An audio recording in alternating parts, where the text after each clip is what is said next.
Yo, this is TiensiNoAkuma's here with a Katarina guide. I hope you guys enjoy it.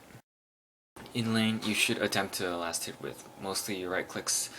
If you can attack, or if the minion is simply too far away, then that's the only situation where you should be using your Q.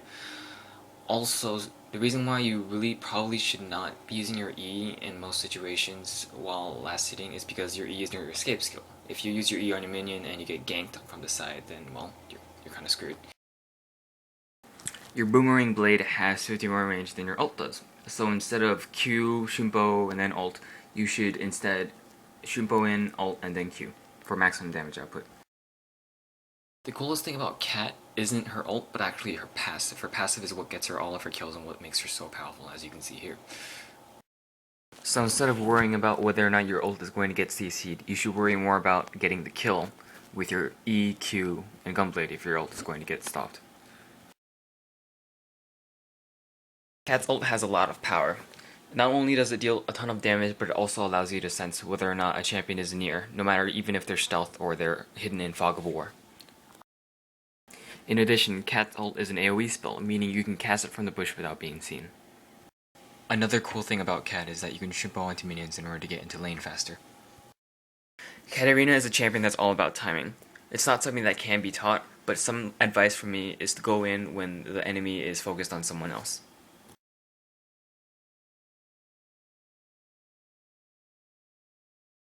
Cat is one of the weakest solo lane champions before level 6. When playing against a melee DPS champion like Warwick, you should always harass for the Q, but make sure E is up in order to escape any attempts to be attacked by the melee champion as well as by any junglers.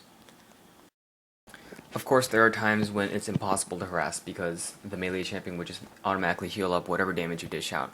In that case, focus more on last hitting than on harassing.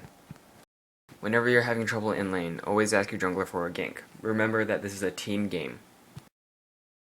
When playing against any ranged harassers like a caster like Annie or a ranged champion like Kog'Maw, make sure to focus more on last hitting than on harassing, because you will get out harassed. In an early game 1v1 fight, Cat will nearly always lose. But as you level up, you will become stronger, better, faster, and stronger, as long as that champion doesn't kill you in lane. Okay, who made me do that? Who made me do that? The two summoner spells that I recommend everyone to get on Cat is Flash and Ignite. Don't be afraid to use your Flash. The reason why you have Flash in the first place is so you can get kills or escape. So if you can get a kill with the Flash, use it whenever you can. Here you can see another reason why you get Flash. Getting Flash allows me to shimpo onto Annie without giving her enough time to cast her spells. Ignite is a must on Cat. It makes the difference between getting a kill and allowing Cat to proc her passive. The reason why I don't like using Exhaust on Cat is because if you exhaust someone and then ult, and they just flash away or use some kind of jump spell that they have, then essentially you just wasted your ult as well as your exhaust.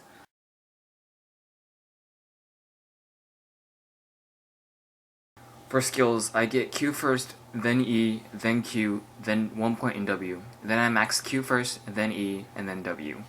And of course I get my ult whenever I can. I max E second because I need the damage in order to proc my passive. The reason why I max Q first is because it's a great last hitting skill and a great way to harass as well. A great way to harass when playing against a skill shot champ like Orianna is to shimpo away to dodge a skill shot and position yourself for a good boomerang blade. When trying to harass or get last hits with your Q boomerang blade, I recommend that you use Killer Instincts, which is your W, before you cast your boomerang blade, because this allows you to deal maximum damage on all of your boomerang blade hits. As I explain my Mastery and Rune build, I'll run some clips in the background, so enjoy them. For Masteries, I like to go a 9-21-0 build on Cat. The first 9 points in offense is a must for every single mage caster. I get 21 points in defense mainly because it does more for Cat than any other Mastery tree. Like I said before, Cat has a weak early game, and the added health and survivability will allow her to get through to the middle game where her power is at its maximum. Additionally, if you think about it, the 4% increased damage from the offense tree isn't too different than the 4% AP boost from the defense tree. As for the utility tree, the EXP bonus doesn't help you out endgame, and the additional cooldown is pointless with Cat's passive. For runes, I grab red magic penetration marks. The 8.5 magic pen from Reds, plus the 20 you receive from Resort Boots, is essentially a 30 magic pen, which is the base magic resist for almost every squishy champ. I get movement speed Quints because they provide the most amount of benefit from beginning game to end game. You can't go wrong with movement speed Quints. They get you kills and save your life. As for blue glyphs, I grab AP per level. They provide 3 times more AP than flat AP glyphs and more damage than magic pen glyphs. Cooldown glyphs are pointless because of Cat's passive. You're free to grab whatever seals you want. Personally, I prefer to get dodge seals in order to complement the dodge that I get from the defense mastery tree. But it's like, it doesn't matter. You can get mana per level. Doesn't really matter. I always start out with boots in 3 pots. This means that I can heal up 600 lost HP and walk around with movement speed of 392. When I go back to base, I either get my Sork Boots or the Hextech Revolver. If I have the money, then I get the Hextech Revolver first. Don't forget wards, they win games. Seriously. The Revolver allows you to have infinite sustainability in lane. Getting harassed? No problem. Just heal that up with a few Boomerang Blades and Shinbos. I rush the Gunblade immediately after. It gives more damage as a first item than the Death Cap does, and more utility and survivability than a Rylai. The clips I am showing demonstrate the power of a Gunblade.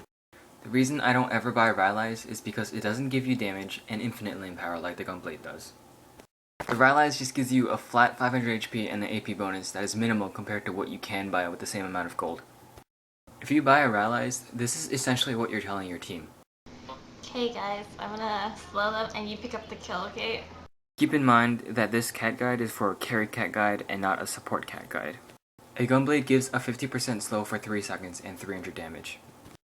If you waste time with cat and time out your skills with Rylais, you get a 4 second 30% slow without any extra damage.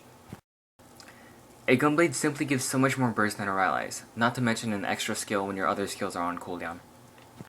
Directly after the Gunblade, I build a hat for more damage, a Guardian's Angel for survivability, a Void Staff for the enemy's magic resist, and finish off with another Gunblade for damage and survivability. With 2 Gunblades and a green pot at your disposal, you can actually crit people for 400 physical damage. Not bad for a mage carry. I hope you guys enjoyed the guide. If you want to see more videos, just subscribe to my channel. I'll be posting videos whenever I can. And I'd like to give a shout out to everyone who helped me out with the guide, and especially those who took part in the videos. So thanks.